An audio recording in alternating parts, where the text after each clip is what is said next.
This season has been nothing short of abysmal for the two-time Cup Series winner Kyle Busch. After 9 races completed, Busch looks nowhere close to winning a race. After his disappointing results in Richmond and Martinsville, he was hoping to turn things around in Texas, but things went from bad to worse for the RCR driver. Before we get into the details of the problems faced by Kyle Busch, don't forget to like and subscribe to our channel. We post the latest news on everything NASCAR. Don't miss out on the action. Over the years, Kyle Busch has seen a lot of success with Joe Gibbs Racing. But in 2023, Busch left Joe Gibbs to join the Richard Childress racing team alongside Austin Hill. Since joining the team, he's not been able to perform like he used to with JGR. He's been having a lot of issues with the NextGen cars, which were introduced in 2022. This season, Busch is yet to win a race. His best finishing position came in Atlanta, where he managed to finish 3rd. After the race in Martinsville, he went on to complain about these next-gen cars and how it's difficult to overtake the rest of the grid. In 2022, NASCAR decided to inaugurate their 7th generation of cars to keep up with the times. The sport is looking to increase the number of street races on the calendar. In order to do so, they will need to build their cars with more downforce than usual. This will help the drivers take tight corners at higher speeds than usual. By creating more downforce, the car becomes more aerodynamically sensitive. This makes it very difficult to ignore the dirty air while following another car ahead. The dirty air will make it really hard to control the car. Due to this, it gets very difficult to stay close to the car ahead to attempt an overtake. Busch has blamed this problem for his poor results this season. Coming into the Texas Motor Speedway, Busch was hoping for a good result. He took part and went on to win the truck race on Friday while racing the number 7 truck for Spire Motorsports. But during the practice session before the Cup Series race in Texas, disaster struck. While taking on the first set of corners on the track, Busch lost control of the rear end of his car and sent it into the wall. To make things worse, his car caught fire when he was making his way into the pits. Due to this, his crew had to rely on the backup car for the rest of the next day. Not only Busch, but even his spotter was extremely frustrated after the crash. He took on to X to express his frustrations with the problems faced by Kyle.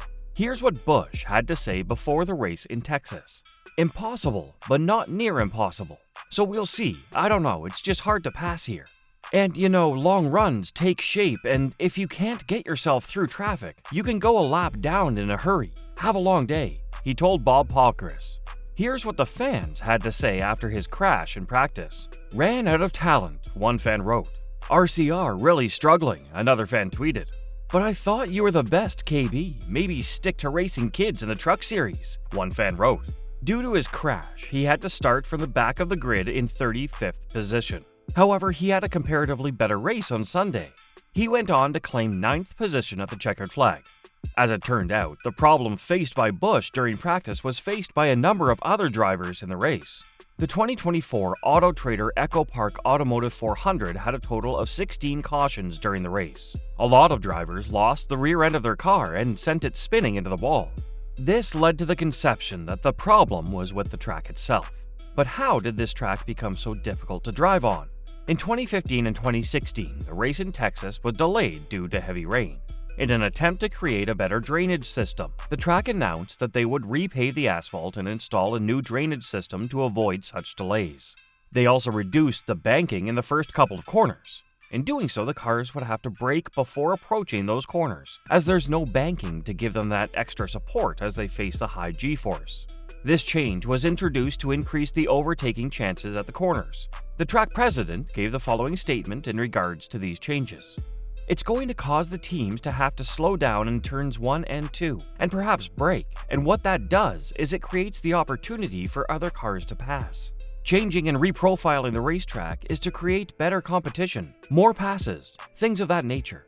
Give these cars an opportunity to put on an even better show.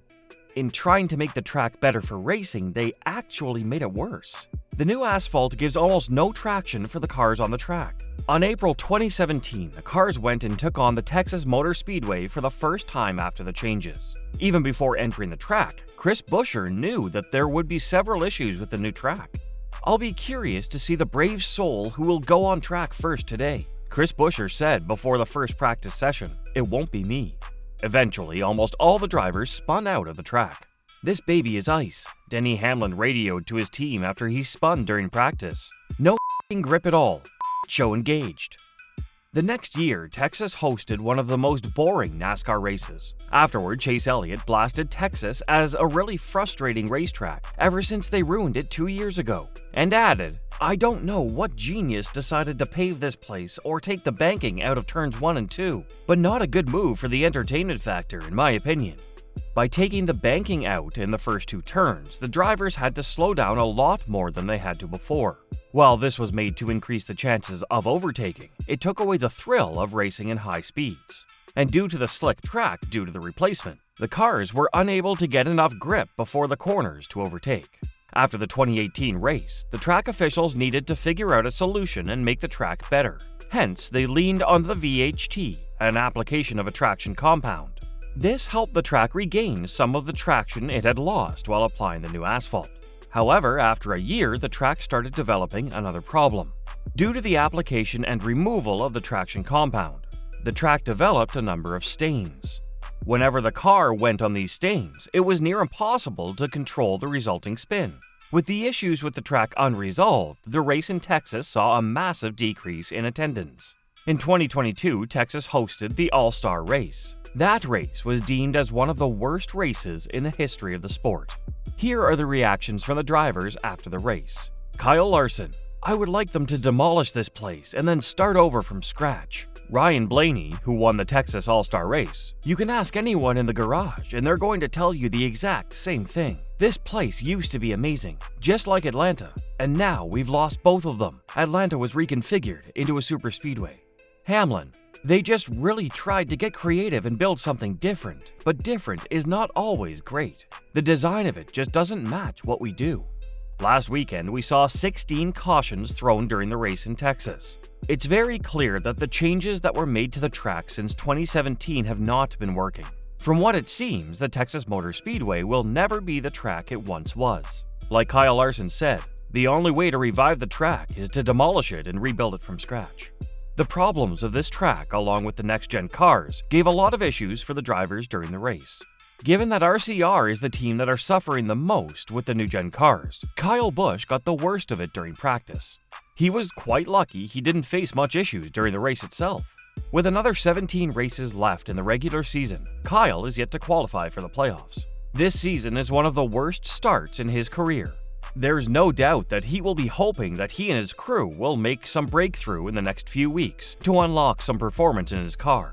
If not, he will most probably not qualify for the playoffs this season. Even the team seems to have directed their attention towards their other driver, Austin Dillon. They had given the better pit crew to Austin. This shows that the team are depending more on Austin to deliver results for the team. But given Busch's arrogance in this sport, there's no doubt that he will throw everything he can in the next few races to achieve that race win and qualify for the playoffs.